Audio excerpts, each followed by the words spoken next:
Sinabi ni Philippine Coast Guard spokesperson na Rear Admiral Armando Balilo na walang namamonitor na illegal na aktibidad ang research vessel ng China na huling namataan sa karagatang sakop ng Eastern Samar. Ayon kay Balilo, may barko sila sa Eastern Visayas na maaring mag-monitor sa aktibidad ng barko ng China.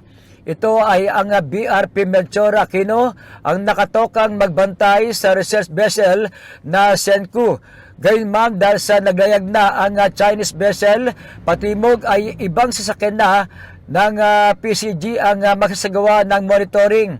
Wala rin anya silang nakikitang problema sa presensya ng research vessel ng China na nasa 32.57 nautical miles o katumbas ng 60 km mula sa San Policarpio, Eastern Samar. Sabi pa ng PCG ay dahil sa may kalayaan sa paglalayag o freedom of navigation ang Senku sa exclusive economic zone ng bansa.